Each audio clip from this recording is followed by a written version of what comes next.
સુરતના વોટર પાર્કમાં સામાજિક તત્વોની ધમાચકડી એકવા મેઝિકાના પ્રતિબંધિત વિસ્તારમાં નારા લગાવતા યુવકને અટકાવતા બેને માર માર્યો. પોલીસના ધાડે ધાડા ઉતર્યા. તોફાનીઓની અટકાયત પછી 15 લોકોના ટોળાએ મોડી સાંજે પોલીસ સ્ટેશનને પણ માથે લીધું. સિક્યુરિટી ઓફિસરને માથામાં ફાયરની ડોલ મારી, ગાર્ડને પણ માર મારતા પુણામાં પોલીસ ફરિયાદ. સુરતના મગોબ વિસ્તારમાં આવેલા એકવા મેઝિકા વોટર પાર્કમાં બપોર બાદ એક યુવક પ્રતિબંધિત વિસ્તારમાં ઘૂસી જઈને કોઈ દેશના સમર્થનમાં ટી શર્ટ લહેરાવી નારા લગાવતા ધમાચકડી મચી ગઈ હતી. આ મામલે સિક્યુરિટી દ્વારા યુવકને અટકાવવામાં આવતા 8 થી 10 જેટલા યુવકોએ ભેગા મળીને સિક્યુરિટી ઓફિસર સહિત 2 પર જીવલેણ હુમલો કર્યો હતો, જેને લઈને એસીપી, પીઆઈ સહિતના પોલીસનો કાફલો ઘટના સ્થળે દોડી ગયો હતો. પુણા પોલીસ સ્ટેશનમાં અજાણ્યો શખ્સ વિરુદ્ધ ફરિયાદ નોંધાવવામાં આવી છે અને 15 જેટલા યુવકોને રાઉન્ડ અપ પણ કરવામાં આવ્યા છે.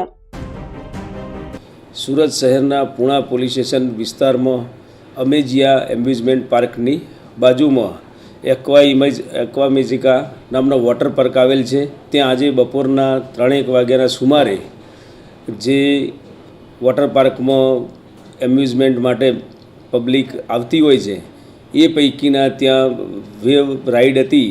ત્યાં આગળ એક વ્યક્તિએ કે જે સ્ટેજ ઉપર જવાની જગ્યા ના હોય તે જગ્યાએ ચડી જઈ અને બૂમાબૂમ કરેલી અને પોતે એક ટી શર્ટ પહેરેલી એ ટી શર્ટ ઊંચી કરી અને લોકોનું ધ્યાન ખેંચે એ પ્રકારની હરકત કરેલી, જેથી એ ટી શર્ટ ઉપર કોઈ દેશનું સિમ્બોલ હોય સિક્યુરિટીના માણસોને ધ્યાન ઉપર આવતા જે પ્રતિબંધિત વિસ્તારમાંથી તેને હટાવવા માટે ત્યાં પહોંચી જતા તેને પકડીને હટાવતા હતા. એ દરમિયાન એની સાથેના અન્ય વ્યક્તિઓ પણ ત્યાં સાથે આવી ગયેલા અને સિક્યુરિટી સ્ટાફ સાથે બોલાચાલી તકરાર કરેલી અને તેમને હટાવવાની કામગીરીમાં વિક્ષેપ કરેલો. અને એ દરમિયાન 8 થી 10 માણસો તેના ગ્રુપના ભેગા થઈ અને સિક્યુરિટી સાથે બોલાચાલી ગેરકાયદેસર મંડળી રચી અને બોલાચાલી કરેલી અને નજીકમાંથી પ્લાસ્ટિકની ફાયર સેફ્ટી ડોલ લઈ અને એક વ્યક્તિએ સિક્યુરિટી સ્ટાફને હાથે અને બીજા વ્યક્તિને માથાના ભાગે મારેલી.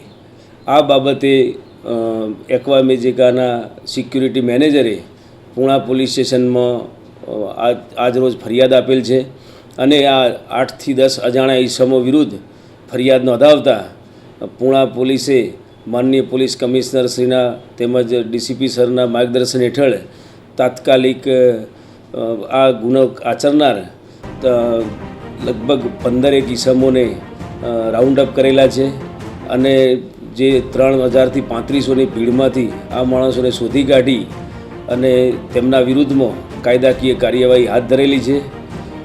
આ સમગ્ર ઘટના જ્યારે બની ત્યારે મેસેજ મળતા તાત્કાલિક પુણા પોલીસ સ્ટેશનની ટીમ ઘટના સ્થળે પહોંચી જઈ અને પરિસ્થિતિ, કાયદો અને વ્યવસ્થાની પરિસ્થિતિ સંભાળી લીધેલી છે. મારું નામ મેહુલ દેસાઈ છે. હું એકવા મેઝિકા વોટર પાર્કમાં સિક્યુરિટી ઓફિસર છું. હું મારું કામ ચાલુ હતું ને ત્યાર પછી હું સીસીટીવી ચેક કરતો હતો. તેમાં 2 છોકરાઓ સ્ટેજ પર પહોંચીને પેલેસ્ટીનનું જે ફ્લેગવાળું ટી શર્ટ હતું તે લોકો લહેરાવતા હતા આવી રીતના ઉપરથી.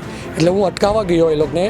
મારી સાથે મારા ઓપરેશન મેનેજરને મેં ઇન્ફોર્મ કર્યું ને એ બી મારી પછાડી આવ્યા હતા. પણ એ બેને પકડવામાં એક જણ ભાગી ગયો હતો. ટી શર્ટ બતાવતો હતો તે ભાગી ગયો હતો અને તેમાંથી તેમની સાથે બીજો વ્યક્તિ હતો તે પકડાઈ ગયો હતો. તેને અમે વાત કરતા હતા, તેમાંથી બીજા બધા આવીને અમારા પર હુમલો કરી દીધો હતો. 8-10 જણ હતા હુમલો કરી તેમાં, અને તેમાં મને માથામાં ઈજા થઈ છે. એટલે તેના માટે ત્યારબાદ મને બહુ ખબર નહીં હતી, એટલે મારી ટીમે જ મને સારવાર કરવા માટે ફર્સ્ટ એડ રૂમમાં લઈ ગયા હતા ને બધા છોકરાઓ બધા ભાગી ગયા હતા. ત્યાર પછી પોલીસ દ્વારા શું કાર્યવાહી? મારા જ સરે મારા પોલીસને ઇન્ફોર્મ કર્યું હતું ને ત્યારબાદ પોલીસ આવીને બધી સીસીટીવી ને બધું ચેક કર્યું હતું ને ઘણાને એ લોકોએ પકડ્યા છે. ફરિયાદ એ જ છે કે તમે મેન તો હુમલો કરવો અને પેલેસ્ટાઇનની ટી શર્ટ બતાવી એ દેશની જે પ્રોબ્લેમ છે તેનું છે, પણ આપણે એમાં અહીંયા એન્ટરટેનમેન્ટ જગ્યા પર આ કરવું નહીં જોઈએ.